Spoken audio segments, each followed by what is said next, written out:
Kalau ditambah ini seperti bagaimana? Kalau ditambah topik ini bagaimana? Misalnya seperti itu.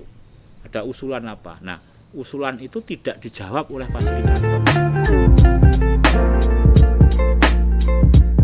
Salam sehat para mahasiswa yang saya banggakan. Sampai ketemu lagi dengan saya pada sesi kuliah teknik fasilitasi hari ini. Pada sesi ini saya akan mereview ulang tentang substansi fasilitasi. Jadi dalam fasilitasi ada 3 hal penting yang perlu diperhatikan, dikuasai oleh fasilitator. Yang pertama adalah substansi, yang kedua proses, dan yang ketiga relasi.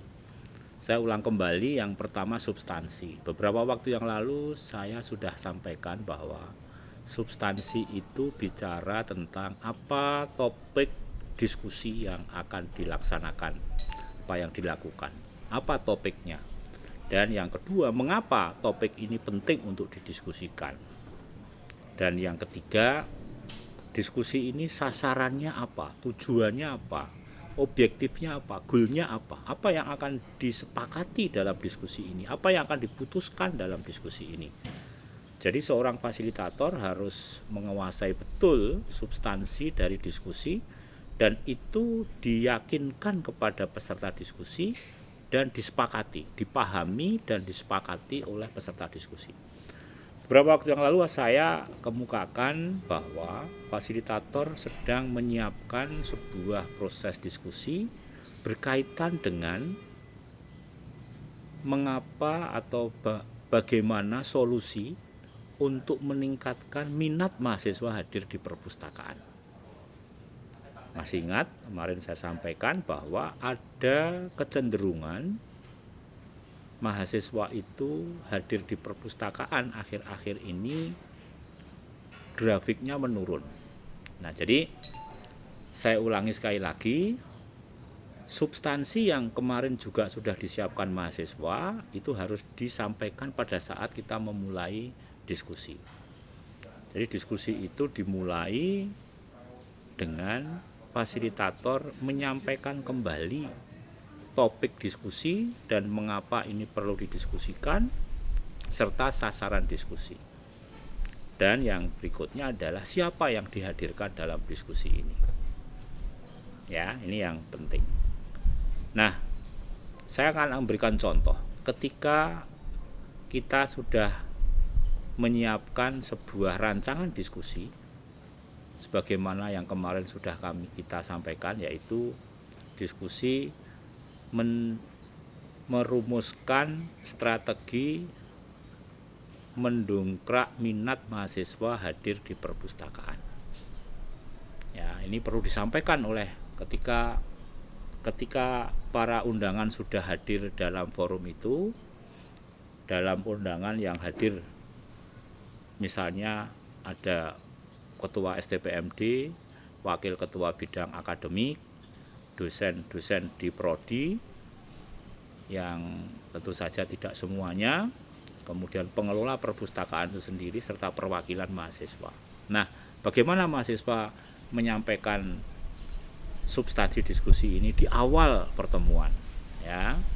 Jadi semua hadirin sudah hadir dalam sebuah ruangan, fasilitator memulai diskusi. Nah, pertama yang dilakukan fasilitator adalah menyampaikan topik diskusi, ya. Setelah seremonial acara, maka fasilitator akan muncul memimpin diskusi itu dengan pertama menyampaikan topik diskusi. Ya, sebagai contoh seperti ini. Bapak-bapak dan ibu-ibu serta mahasiswa yang saya banggakan, pertama saya mengucapkan terima kasih atas kehadiran Bapak Ibu dan saudara sekalian dalam forum diskusi yang mengangkat topik bagaimana strategi mendongkrak minat mahasiswa hadir di perpustakaan.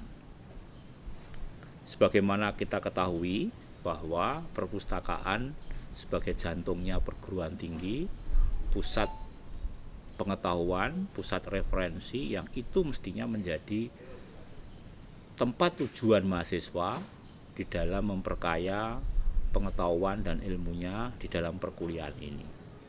perpustakaan sebagai etalase dari perguruan tinggi, sejauh mana perguruan tinggi itu mempunyai komitmen untuk mengembangkan ilmu pengetahuan melalui literasi minat baca mahasiswa.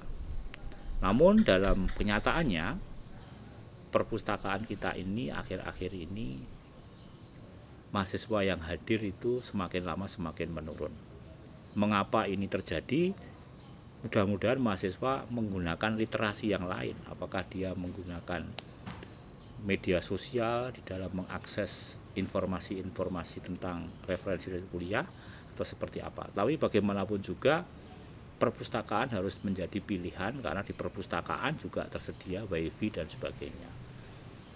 Ini yang memprihatinkan, sehingga pada kesempatan ini kami mengundang Bapak Ibu sekalian untuk menyampaikan gagasan-gagasannya, ide-idenya untuk mengembangkan atau meningkatkan minat mahasiswa hadir di perpustakaan ini. Nah, ini sampai di sini fasilitator menyampaikan kepada peserta diskusi. Sekaligus disinggung juga fasilitator mengatakan, yang hadir pada kesempatan ini ada pembantu ketua 1, ada ketua STPMD, ada ketua-ketua prodi, ada perwakilan mahasiswa, ada pengelola perpustakaan. Nah, dengan menyebutkan itu berarti peserta itu sudah saling mengetahui, saling kenal satu dengan yang lain. Ini menjadi modal awal.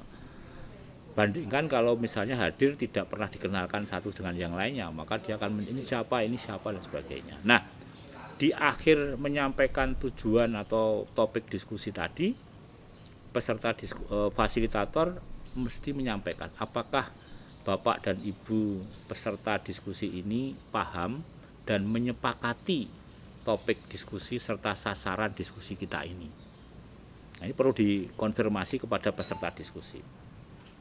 Paham dan sepakat, nah sudah selesai.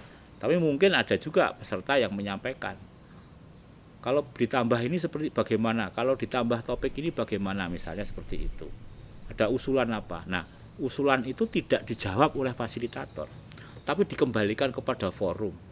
Bapak dan Ibu sekalian, ini ada masukan dari Bapak dosen X misalnya, bahwa sebaiknya forum ini nanti ditambah atau topik diskusinya ditambah dengan satu bahasan ini. Apakah Bapak-Bapak setuju? Saya minta komen dari Bapak Ibu sekalian. Nah, ini diberikan kesempatan. Nah, kalau komennya 1, 2, 3, 4 itu setuju, berarti disetujui bersama. Baik, jadi topik diskusi pada hari ini adalah ini, sasarannya nanti adalah ini, misalnya seperti itu. Sepakat? Sepakat. Nah, disitulah suasana diskusi sudah cair, peserta diskusi paham, menyepakati topik, dan memahami apa yang menjadi sasaran dari diskusi itu. Nah, ini yang saya maksudkan, Mas, teman-teman. Terus apa yang harus dilakukan oleh teman-teman?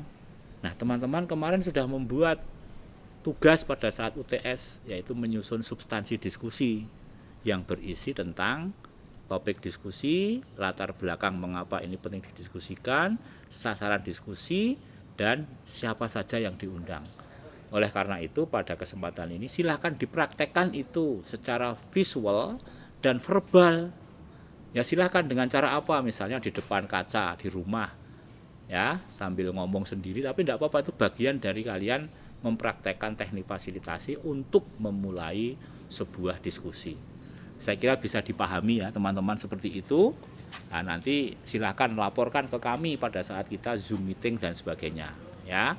Jadi tugas kalian sekarang adalah melatih diri untuk mengantarkan diskusi atau memulai diskusi dengan menyampaikan topik diskusi, alasan pemilihan topik itu, mengapa ini perlu didiskusikan. Sekali lagi saya ulangi, sasaran diskusi dan siapa yang diundang itu secara verbal. Ini praktek ini yang saya ingin hadirkan, karena apa? Penyampaian substansi diskusi ini salah satu kunci untuk berjalan lancarnya dan suksesnya diskusi kita itu. Saya kira itu saja dulu yang saya sampaikan, nanti kita sambung lagi. Dan ini sebelum masuk ke metode diskusi, ya, ini sebelum masuk ke metode diskusi atau teknik-teknik diskusinya, seperti fasilitasnya seperti apa. Itu saja teman-teman untuk sesi ini. Selamat belajar, selamat mencoba.